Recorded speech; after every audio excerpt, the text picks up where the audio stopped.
Muito bem, estamos começando o nosso Oriente de hoje, falando sobre a síndrome do ninho vazio. Você já passou por isso? Sabe o que é isso? O que será tal síndrome? Já já a gente começa a destrinchar essa situação aqui juntos, com a ajuda do Reginaldo. Bem-vindo, Reginaldo. Bom estarmos juntos mais uma vez, é? Ok, obrigado pelo convite, mais uma vez, estar aqui, viu, com vocês. Reginaldo, já participamos algumas vezes juntos e é bom, né? Porque a gente vai sempre crescendo, esses assuntos são bem sugestivos. Para vocês é o cotidiano, para nós é uma luz que vocês trazem, viu? Exatamente. E o padre Magalhães, Luiz Carlos Magalhães, já cônego, né? Que bom, muito prazer, que bom você estar conosco. Comigo, pelo menos, a primeira vez. É a primeira vez, é um prazer para mim também estar aqui presente nesse programa, né? Que muitas vezes a gente está presente aqui, mas para outros momentos, né? E qual é a paróquia do senhor aqui em Campinas? Estou na paróquia Cristo Rei, no Jardim Chapadão. Jardim Chapadão, paróquia Cristo Rei. Muito bem-vindo, que coisa boa. Nós vamos começar com o nosso VT, né? O povo falando e testemunhando um pouquinho dessa situação. Síndrome do ninho vazio. Vamos lá.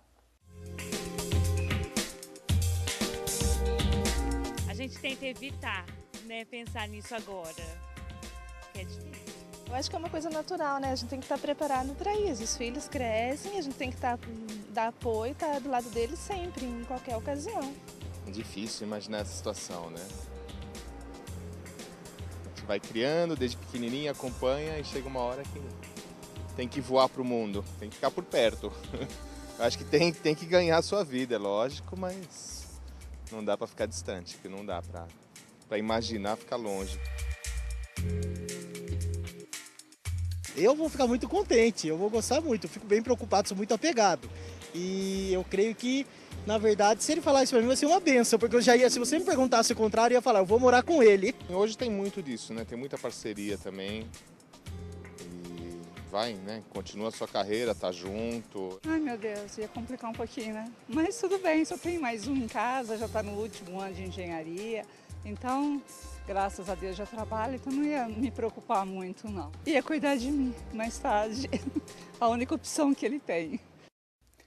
Muito bem, tá aí o povo falando sobre a síndrome do ninho vazio. Essa situação, eu tenho um amigo, Reginaldo, que nasceu a filhinha dele e aí ele já ficava imaginando, recém-nascida, e ele ficava imaginando o dia que chegasse um namorado para namorar com a filha dele.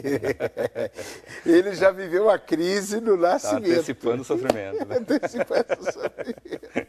E a gente viu ali essa coisa da emoção, até aquele senhor, né, bastante emocionado, falou, ai, não quero nem pensar nisso, aquela senhora também. Essa síndrome, ela é muito comum para muita gente, não é? Ela é bastante comum, principalmente porque enquanto pai, enquanto mãe, você acaba comprando um papel social, né? De educador, de cuidador, e há um vínculo afetivo muito forte entre um pai e um filho, uma mãe e um filho, né? Muito forte, né? E cortar esse cordão umbilical, seja infelizmente por um falecimento, ou por um filho que foi para uma universidade em um outro estado, numa região mais longe, ou o filho mesmo que casou. Então, cortar esse cordão fica muito difícil, até por esse papel social que existe aí, por esse vínculo afetivo com esse filho, né? Agora, é muito comum acontecer isso. Sim. Eu creio que tomar consciência disso deve ser uma grande ajuda, né? Porque muita gente deve viver, até o padre pode falar um pouquinho também sobre isso, né, Cônego? Porque muitas senhoras devem viver assim, aquela frustração, poxa, meu filho, fala até sempre com um sentimento acumulado de um filho que não sei o quê, porque meu filho seria bom. A gente vê muitas senhoras falar, né? Ah, se fosse assim, ah, se fosse assado. Não fica uma continuidade desse sentimento? O senhor acompanha bastante isso. Eu conheço vários casos, né, e alguns assim bem sérios, né, em que as pessoas, no caso de uma senhora, ela passou um momento bem difícil, porque a filha teve que viajar, foi para a Holanda, então cada momento, cada notícia que ela recebia era um golpe a mais, né, desse sentimento, né, do ninho vazio. Então, eu acho que confunde um pouco esse ninho vazio com uma perda, porque a pessoa realmente passa a vida toda cuidando dos filhos, cuidando da casa, de repente não tem mais essa obrigação, né? Esse trabalho, essa atenção. Eu acho que é um pouco difícil para as pessoas. Agora, muitas pessoas prorrogam, né? Esticam esse sentimento, não estica? Eu acho que aí é que é o mal, né? A pessoa se fixar muito naquele momento, naquele sentimento. Aqui vai o esforço dela de procurar sair da situação, né? Eu sempre comento na clínica a questão do investimento. Quando você investe apenas em uma fonte de afeto, se acontece dessa fonte de afeto, por algum ponto ela vir a desaparecer, a pessoa vai sofrer muito, né? É a questão dos ovos no cesto ali. Se roubarem os ovos, leva tudo embora, né? Então, em cima disso, nós estamos conversando, às vezes falta de uns pais, às vezes, investir em outros grupos sociais, né? Então, amizades, por exemplo, convivência com outras famílias. Às vezes tem porque famílias... hoje as famílias estão muito fechadas nelas, né? Na sua própria casa, né? Isso, há um pouco desse movimento sim, viu, Lércio? Então, assim, aquele pai que tem uma relação forte com os filhos, mas também tem uma relação forte com os amigos, com a comunidade na igreja, né? Aquela pessoa que tem um lazer, que tem uma prática esportiva com outras pessoas, com certeza, quando esse ninho estiver vazio, ele se preenche com outros... Ele consegue administrar melhor. Não que vai ser fácil, mas ele vai administrar melhor a situação. Né? Tem pessoas que eu conheço também que têm preenche mais a sua vida, né? Com trabalhos voluntários, com ONGs. Então, eu acho que o sentimento diminui bastante. Mas a minha curiosidade permanece nesse sentido. Você percebe clinicamente que tem... Porque até na igreja a gente vê muito essas senhoras que sempre são muito saudosas. Existe gente que prorroga ou fica meio estacionado, talvez isso, por anos? Na psicologia comportamental, a gente trabalha com uma teoria chamada de repertórios. O que é repertórios, né? A gente trabalha a ideia que todo mundo desenvolve algumas habilidades específicas. Então, quem tem mais conhecimento, tem mais repertório, quando perde uma coisinha, consegue lidar melhor com aquela situação. Então, só para ilustrar a situação, vamos imaginar que uma mãe, o único repertório que ela tem é cuidar de um filho. É o único. Ou seja, fazer a comida. Acontece muito. É um repertório que ela desenvolve. Mas ela não tem, por exemplo, repertório social para se envolver com outras pessoas. Às vezes ela não tem um repertório, às vezes, porque a vida inteira ela trabalhou dentro de casa. Então, ela não tem um repertório, às vezes, para ter algumas iniciativas, para se envolver em outros contextos. Então, quando esse filho vai embora, aquele único repertório que ela tem, ela não pode mais usar. Acontece muito também senhoras que vivem exclusivamente só para os seus maridos, não é? E os maridos, às vezes, decidem romper e vão para um outro relacionamento e acaba a vida. A vida inteira, né? Porque o único repertório é o repertório afetivo exclusivamente para o marido.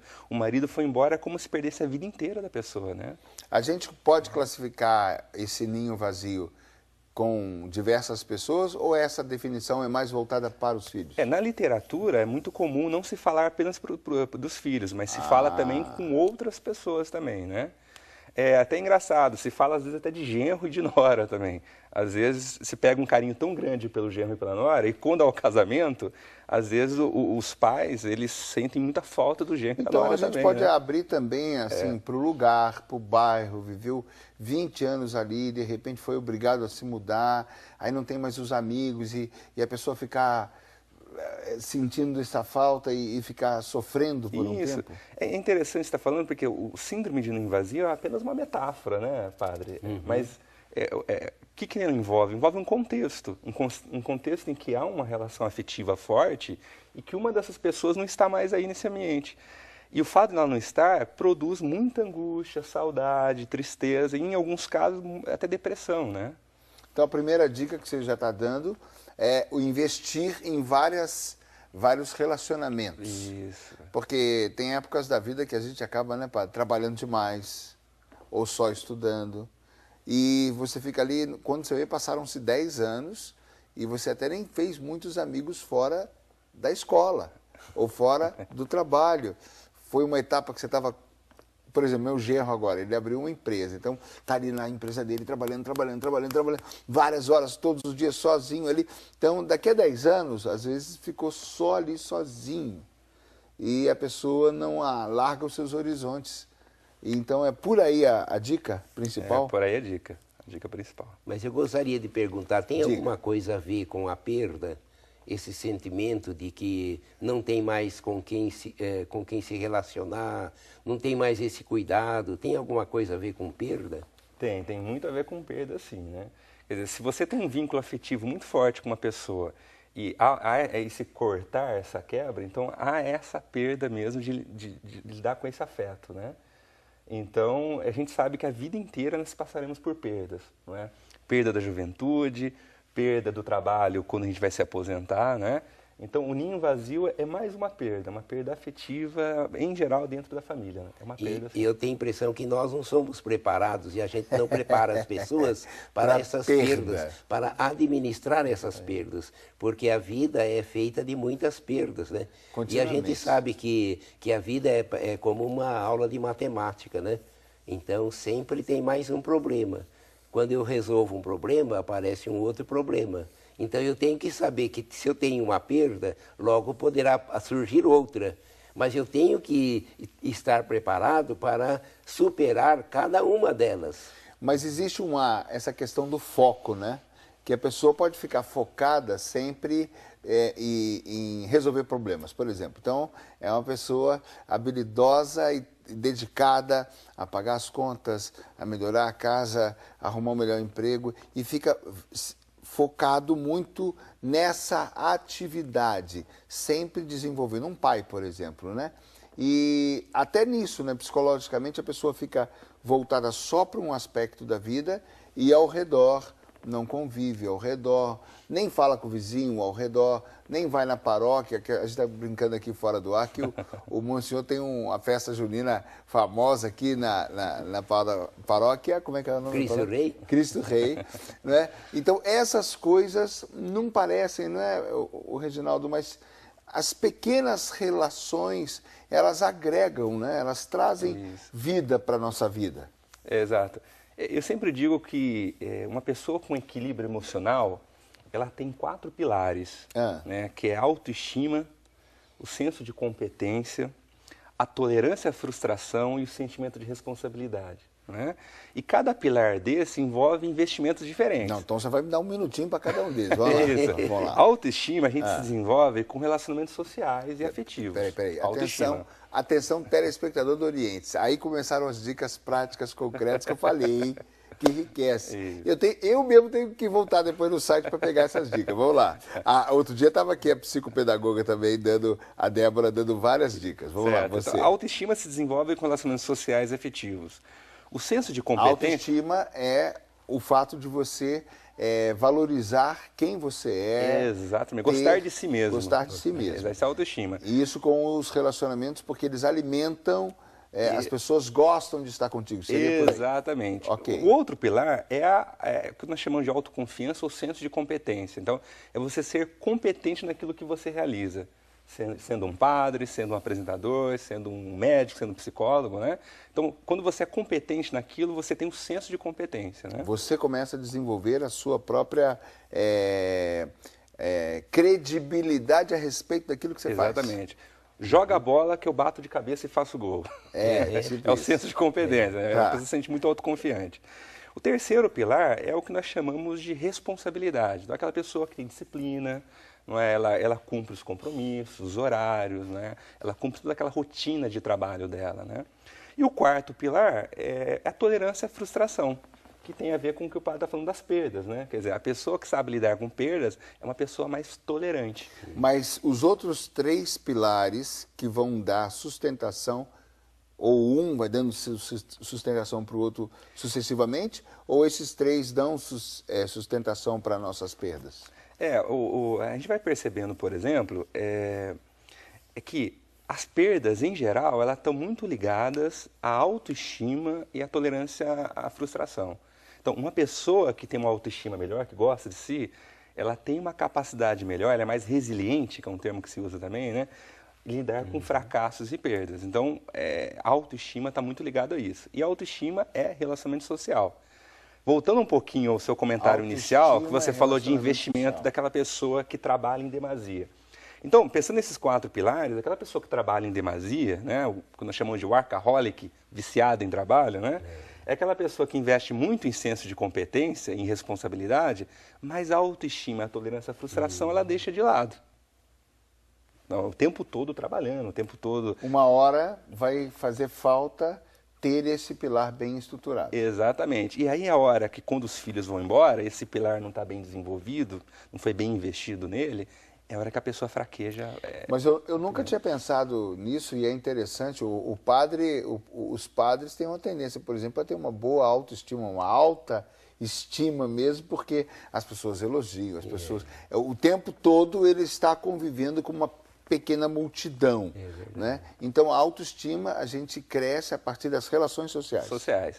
É interessante que quando as pessoas elogiam muito o nosso desempenho, não é a autoestima que está melhorando, é o senso de competência. O fato da pessoa demonstrar carinho, afeto, abraçar, trocar intimidades, é isso que melhora a autoestima da pessoa.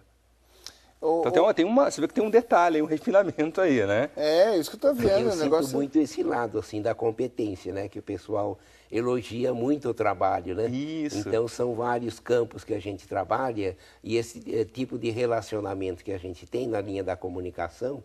Então, eu sinto que o pessoal, a gente trabalha mais esse aspecto da competência. E o carinho, às vezes, nem sempre é manifesto. Porque o carinho está muito ligado às relações mais profundas, mais íntimas, cúmplices, né? Que provavelmente o padre deve ter alguns amigos mais íntimos para ter essa troca. É aí que se desenvolve a autoestima. A autoestima, então, está mais relacionado com afeto. Com afeto. Então, a nossa cultura, infelizmente, hoje, ela valoriza muito o senso de competência, né?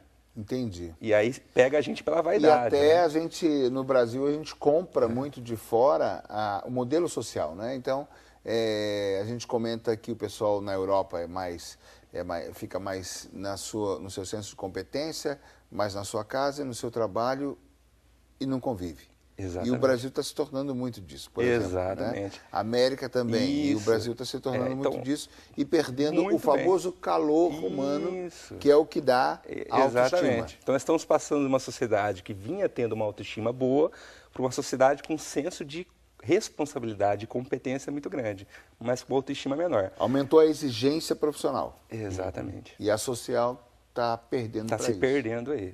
Ô padre, a gente percebe muitas senhoras, muitas pessoas que na boa intenção para se dedicar para o marido, para se dedicar para os filhos, acabam agindo de forma contra ela, negativa, porque muitas vezes se anula, não desenvolve os pilares, fica em função, vou falar assim, fica focada em função de um serviço, de uma missão, né? E então quando ela vai passar pelas perdas lá na frente, ela vem, né? Eu estou falando das senhoras, mas é muito comum nas pessoas, até nos religiosos, né? Que até em nome da renúncia de si mesmo confunde um pouco as coisas, porque Nosso Senhor tinha uma autoestima e as pessoas perdem a autoestima porque se anulam muito. Quando se fala em síndrome do ninho vazio, muitas vezes se pensa na família, né? Então, sentados todos à mesa, cada vez sai uma cadeira, né? É um filho que sai de casa e vai esvaziando. Mas, de fato, isso acontece também com os padres e as religiosas, porque se dedicam demais à comunidade, ao trabalho da comunidade, tem aquele contato... Até deveriam ser pessoas emocionalmente mais estruturadas, mais bem estruturadas. Mas quando perde a paróquia, agora com 75 anos, normalmente a gente pede a renúncia, que o bispo normalmente não aceita por falta de padre, né? Mas quando perde a paróquia, conheço alguns padres que quiseram se retirar, aí tem a síndrome do ninho vazio. Isso. E a religiosa que trabalhou sempre com criança, na educação, com os enfermos. É muito caloroso, né? Os enfermos. Aí fica também sozinha, num vazio, né? E o padre também acontece isso. Quer dizer, esse é um lado que a psicologia que cuida? Esse lado emocional aí é puramente psicologia. Quem é o profissional para cuidar disso? É o psicólogo? Porque ele estava citando, por exemplo, a irmã. Só para dizer, um acompanhamento profissional, já dando uma dica para quem está em casa. A pessoa tem um trabalho, uma dona de escola também, né? Criança, barulho, gostoso, carinho, bagunça. Porque muitas vezes as crianças nos levam a ser criança, né? A vida inteira nisso, de repente, vende a escola ou se aposenta. Realmente deve ser, né? Quem auxilia essa pessoa é diretamente um psicólogo? Eu diria que não necessariamente, viu? Não necessariamente. Um padre, um pedagogo, um educador, ele pode tranquilamente ensinar, para mostrar para a pessoa o que está acontecendo ali, ela entender e essa pessoa propor algumas soluções, algumas alternativas para lidar com aquela situação. Então, não necessariamente o psicólogo, né? Acho que o psicólogo ele se encaixaria naqueles casos em que a pessoa entra numa depressão moderada, uma depressão severa, né? E aí, dependendo da depressão, até um psiquiatra para dar um suporte ali, dependendo, né? Mas eu acho que naqueles casos um pouquinho mais graves, naquele caso que o sofrimento é intenso, é frequente, né? Então, a queixa é exaustiva, o choro é frequente. Então, nesses casos, são necessários um profissional especialista. A né? boa notícia é que nós somos pessoas vivas, temos vida em nós, né? E com qualquer nova atividade, a vida vai ressurgindo gradativamente dentro de nós, não é? Exatamente. Seja em que etapa for, né? Exatamente. Não existe aposentadoria para a vida da alma, né? Bom, esse é o Ori Yates, nós estamos falando sobre a síndrome do ninho vazio. Já viu, né, que é bastante emocional a situação. Né? Agora a gente vai entrar um pouquinho nas reações, nas consequências, nas causas, em tudo aquilo para você talvez se identificar. Será que é isso que eu tenho? Né? Vamos esmiuçar um pouquinho mais, dando um passo a mais nesse assunto que também chega sorrateiramente na nossa vida. A gente vai para o intervalo e voltamos já já.